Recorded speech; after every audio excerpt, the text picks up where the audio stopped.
Hello, I'm Esther Githui-Yuot. It's Friday, June 17th. This is Africa 54.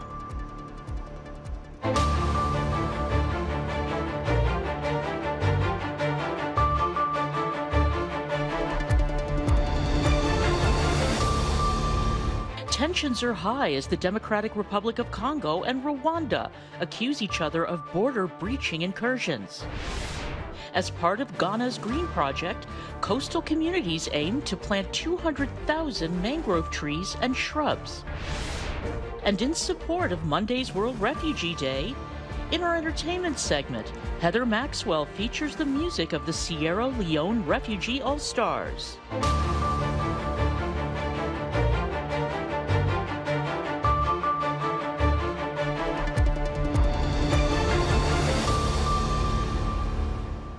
The Democratic Republic of Congo and Rwanda are each accusing other of violent cross-border incursions. Military officials from the six-nation East African community are set to meet Sunday to discuss the simmering situation. VOA's Paul Ndiho has more. Tensions are high between the DRC and Rwanda.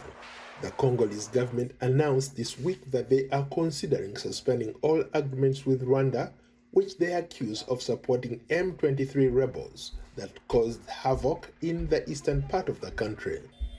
Public pressure is mounting and the Congolese citizens are calling on their government to act. The Congolese Minister of Communication and Government spokesperson Patrick Muyaya says the East African community is demanding that Rwanda immediately withdraws its troops under the cover of terrorist group M23 from the Congolese territory. Earlier this week, M23 rebels seized Bunagana, a key town in eastern Congo.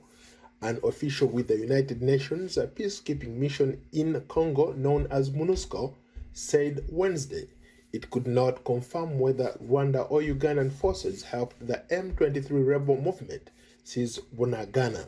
Kenyan President Uhuru Kenyatta, the current chairman of the East African Community, is calling on the deployment of the East African Regional Force to eastern DRC, noting with concern the open hostilities there.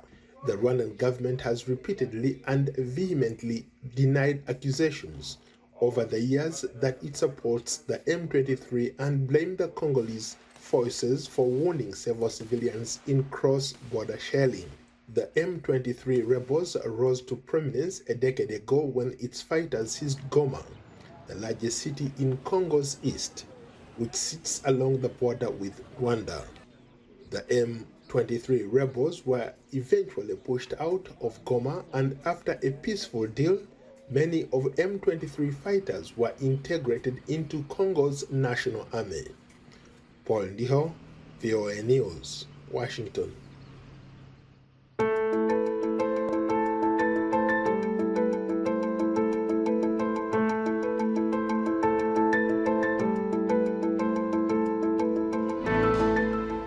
On Monday, June 20th, the United Nations will mark World Refugee Day in the shadow of what the UN says is the largest displacement crisis since World War II.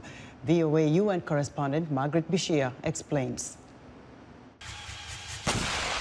Before Russia invaded Ukraine in February, the UN Refugee Agency says there were already 89 million forcibly displaced persons worldwide.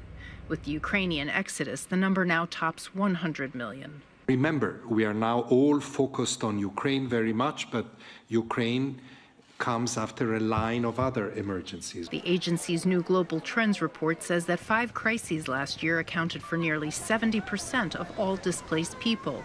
They are from Syria, Venezuela, Afghanistan, South Sudan, and Myanmar. In Afghanistan, 24 million people need humanitarian aid. The economy is in tatters, and the Taliban is imposing more restrictions on women and girls. UNHCR says all these pressures have pushed 2.7 million Afghans to leave. So people are crossing the borders, sometimes with visas, but most of the time without visas and without documentation, sometimes up to 20,000 people a day. Many people flee to neighboring countries. More than 1 million have left Ukraine for safety in Poland. Refugees, they flee not as far as possible from the conflict, but as close as possible. And they return not as late as possible, but as early as possible. Only 5.7 million internally displaced persons and refugees returned home or to their place of origin in 2021. The focus for this year's World Refugee Day on June 20th is the right to seek safety. Richer nations have mixed records on welcoming refugees and asylum seekers. The High Commissioner for Refugees says he hopes those nations now understand the relationship between bombs and flight. People flee because they're afraid. It's not just the Ukrainians. The Syrians have fled bombs. People in Tigray have fled bombs. People in the Sahel flee either bombs or vicious attacks. So fear of insecurity is the same whether you are a Ukrainian or a Nicaraguan. Shaken by fear and uncertainty, Irina Morikvas fled Ukraine with her son soon after Russia invaded, leaving her husband behind. We took just the most important things and crossed the border. Now in the Netherlands, Morikvas, an artist, has collaborated with UNHCR on this year's World Refugee Day Twitter emoji. When we open a door of our house to people who need it, for refugees, for example, who need help, we open our heart, because house is heart of the family. For tens of millions of refugees and displaced people worldwide, they also hope to find a safe and warm welcome. Margaret Bashir, VOA News, the United Nations. For more insight on the lives of refugees and immigrants in the United States, I'm joined in studio by Eskinder Negash, President and CEO of the U.S. Committee for Refugees and Immigrants. Eskinder, welcome to Africa 54. Thank you for having me. Let's start by you telling us what your organization is doing to help refugees and immigrants right here in the United States. My organization, the U.S. Committee for Refugees and Immigrants, was founded in 1910. We have been providing services to refugees and immigrants for many, many years. In fact, since 1980, we have resettled close to 350,000 refugees across the U.S. We do have partner agencies around the country, which is almost 40 locations, and we provide legal services, refugee resettlement, housing assistance, medical services, education, and ultimately we find them employment. You see, a lot of people don't understand the crisis the refugees face. Some, they face stigma and all kinds of things, including immigrants as well. What are some of the stories you've heard from the people that you help that are touching and bring a human face to what the kind of crisis they face? I think all refugees have a story to tell. Some of them are survivors of torture. Some of them survived civil war. So I can tell you, especially the Burundian refugees I used to interact, they spent 27 years in refugee camps. They survived genocide, and they came to this country and start a new life. And by all accounts, they have succeeded, and they are doing a great job and becoming an American citizen and contributing to this country. The World Refugee Day was created not long ago in 2016 by the United Nations. And what I noticed is that there was a specific requirement for governments to treat refugees fairly. Why was there a specific requirement for governments? What's going on with? Well, I think refugees are, when they become refugees, they go to another country. Some countries are welcoming refugees, some are not. So, the idea is every refugee deserves a right to make a living, to be protected. So I think the UN, and at that time, I believe, President Obama pushed this idea that every country should really contribute to the refugee challenges. There is a certain assumption that refugees are a burden to society. I don't believe that. If refugees were a burden to any society, this country will be the poorest country in the world, because after all, this is a refugee and immigrant country. Then how do you plan to celebrate Monday?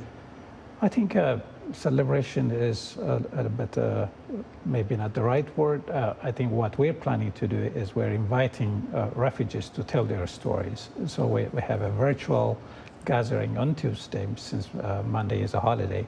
So they will be telling their story. And their story is like any other story, whether you came in last year, this year, or 50 years ago. The story of hope and dignity is what they will be sharing. Mr. Eskinder, thank you very much for talking to us on Africa 54. Thank you for having me. Appreciate it. Eskinder Negash is President and CEO of the U.S. Committee for Refugees and Immigrants.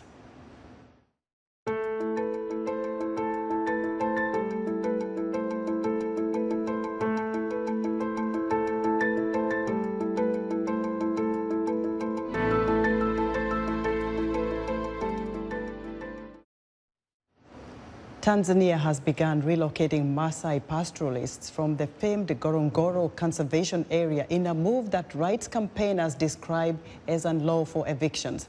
The indigenous community has lived in the reserve, a UNESCO World Heritage Site in northern Tanzania, for over 100 years. But they now face the threat of eviction as authorities contend that their growing population is encroaching on the wildlife habitat. Their relocation is sparking concern, with a team of UN-appointed independent rights experts warning that it could jeopardize the Maasai's physical and cultural survival. A Maasai elder says he doesn't want to leave his land. We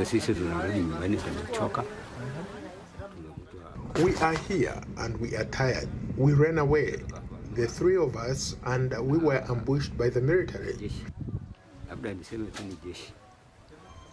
I can say it was the military. They got out of their vehicles and started beating us. I personally tried to plead with them. My fellow Tanzanians, do not kill us. Why are you trying to kill us? This land belongs to our grandparents. The Maasai say the authorities are attempting to force them off their land in order to organize safaris and private hunting expeditions for tourists. Hundreds gathered in the Nigerian town of Owo in Ondo State to pay last respects to the victims of the church school shooting. Timothy Obiezu reports. It's a sad and emotional day here in the town of Owo, southwest Nigeria. Among hundreds of people at this funeral mass are families of victims, survivors of the attack, friends and state residents. Ondo State authorities and Catholic Church officials are also here. Earlier, families of the victims visited the mortuary to bring their bodies to this venue. Just want that the government should make accurate security for the town.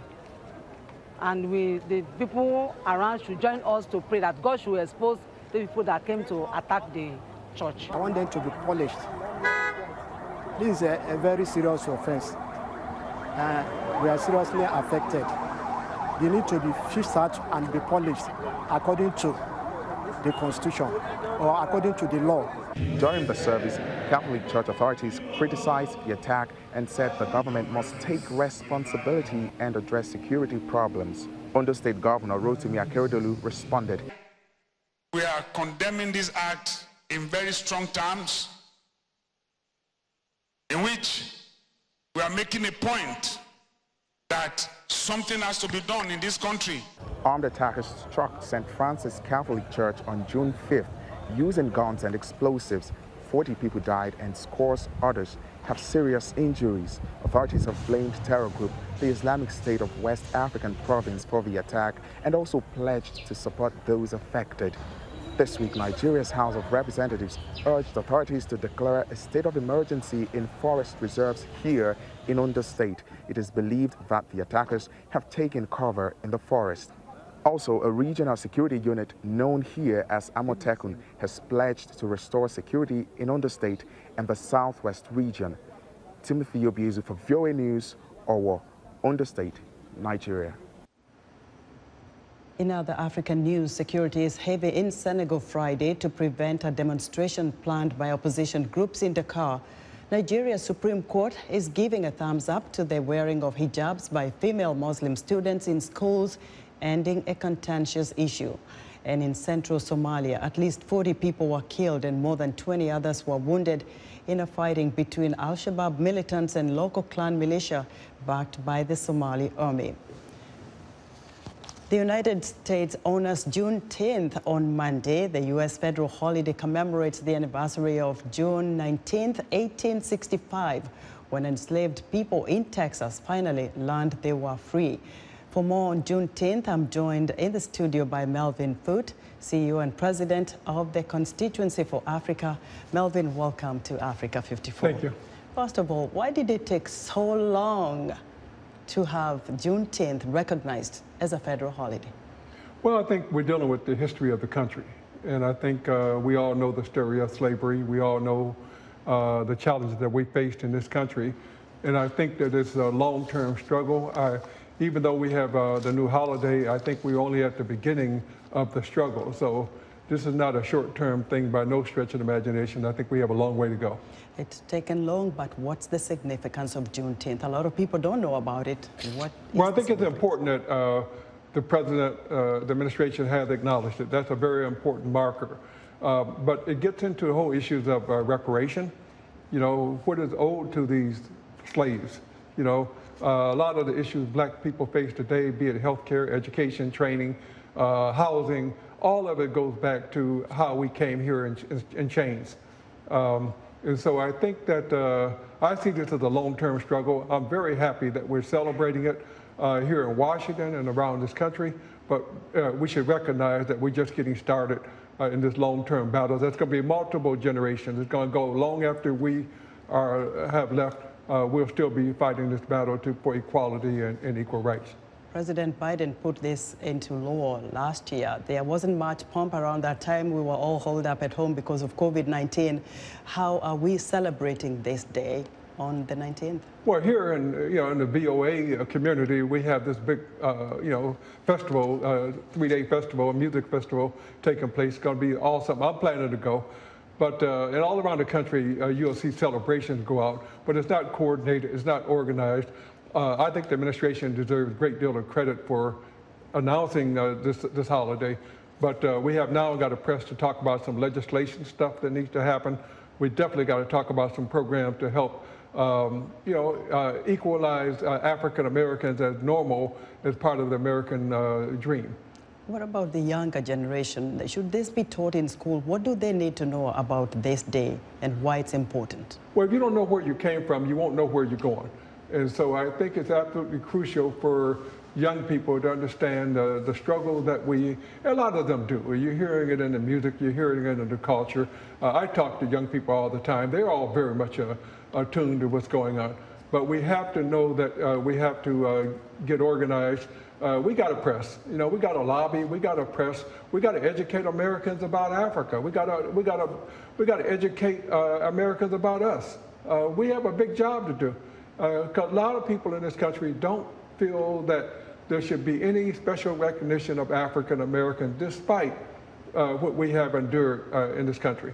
So I see this as a happy day. We're going to celebrate this weekend, but come Monday, we ought to be talking about how we're going to press members of Congress to do the right thing, how we're going to press this Biden administration to step up and add some teeth to this. Where are the reparations that go along with this? And that's where we are. Very briefly, there's a special flag for Juneteenth. What does it symbolize? I saw it. I ask myself sometimes, why do we do what we do? I think it's a distraction right now. We have the Pan-African flag already. Why are we talking about a personal flag that, So I'm kind of mixed on it. I don't see the need for it right now. People are pushing for all kinds of things. Some of those I support, some of them I don't. So that's where we are right now. I think it's a controversial move.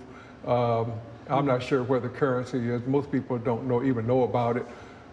So we have, we'll see where it's going to go. Looking forward to a big celebration for this. Melvin, thank you very much. Thank you.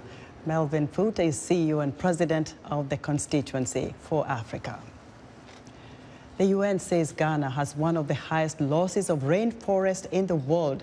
As part of the government's Green Ghana project, coastal communities aim to plant 200,000 mangrove trees and shrubs to help with carbon capture, erosion and flooding. Senanu Todd reports from Sawoma, Ghana. At the Ankobra River estuary in southwest Ghana, fishing communities rely largely on mangroves for firewood, their main source of fuel for processing fish. But experts say the incessant felling of mangroves has led to a decline in mangrove forest and fish habitats. We used to cut the mangroves where that place become like a park. So the sun will shine on it, and that place will be very hard. And I think the fish cannot get into that point. Environmentalists say mangroves, salt-tolerant trees and shrubs that live in coastal areas, are important for the environment, capturing about 4 times more carbon than other trees and helping to protect the land against erosion and flooding. Globally, they make up less than 1% of all tropical forests, and they are threatened by overexploitation and infrastructure development, according to a report by the World Atlas of Mangroves. In Ghana, the non-profit group Yanpoano says multiple changes in the last decade are making mangroves even more vulnerable. One is when Ghana discovered the oil and gas, and through its development, there are a lot of infrastructure development going on along this area. That is one. There's also what we call the galamsey, the illegal mining activity in the area, and this is polluting a lot of the river bodies. To help, the community is raising mangrove seedlings and replanting them in degraded areas. They aim to plant 200,000 trees this year and get the area classified as a conservation reserve. The main goal of the project or the program is to actually formalize the management of the Greater Manzule area by putting it under a biosphere reserve. So we've realized that there are a lot of endangered species within this area, and also this area serves as the main source of livelihood for the communities. To achieve this, the Ghana Forestry Commission and the non-profit group have developed a resource management approach called CRIMA. The plan calls for community training on sustainability and providing it with some power to police their own resources. The state agencies cannot be everywhere, every time, but the communities are there. They stay with the resource, they live with the resource, they benefit from the resource. The Great Amanzu Wetlands is the only pristine wetland on the western coast of Ghana, according to a USAID report. Communities in those areas hope to develop sustainable uses of the wetland and save it from depletion. Sana Anutot for VOA News, Sauma, Ghana. It's time for Entertainment Report, and joining us now is Music Time in Africa host Heather Maxwell. Hello, Heather.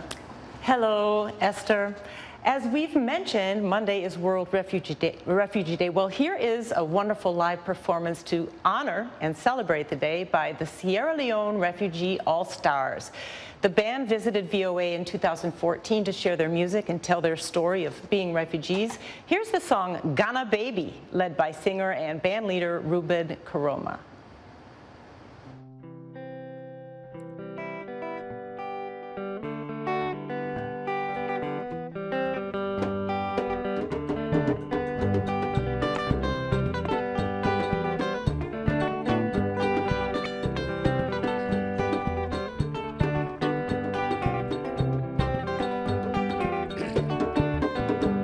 Abinga wangana baby, wouldn't call her Juanana. Abinga wangana baby, wouldn't call her Juanana.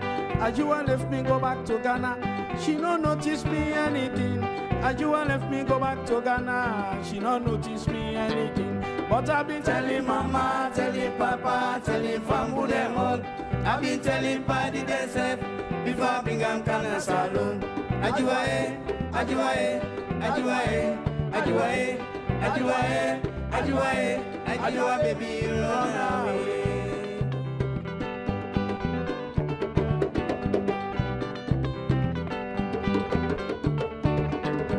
Ajua kote chimakrom, kakra kakra mi try. Ajua kote chimakrom, kakra kakra mi try. Ajua kote chimakrom, kakra kakra mi try.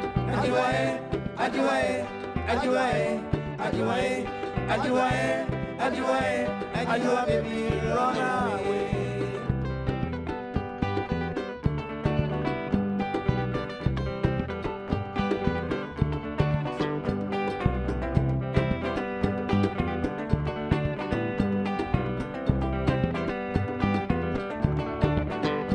Abinga wangana baby, with a collar Juanana. Abinga wangana baby, wouldn't call her Juanana. Ajua left me go back to Ghana. She no notice me anything. Ajua left me go back to Ghana. She don't notice me anything. But I've been telling mama, telling papa, telling family home. I've been telling party themselves before I began Ghana salon. Ajua, Ajua, Ajua, Ajua, Ajua, Ajua, Ajua, baby, run away.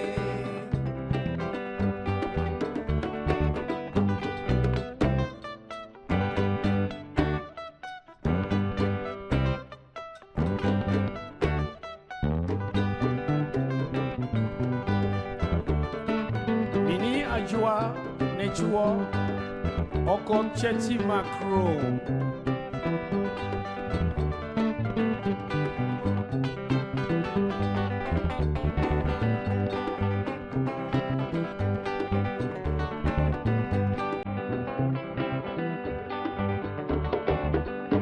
Ajua left me go back to Ghana. She no notice me anything. Ajua left me go back to Ghana. She no notice me anything.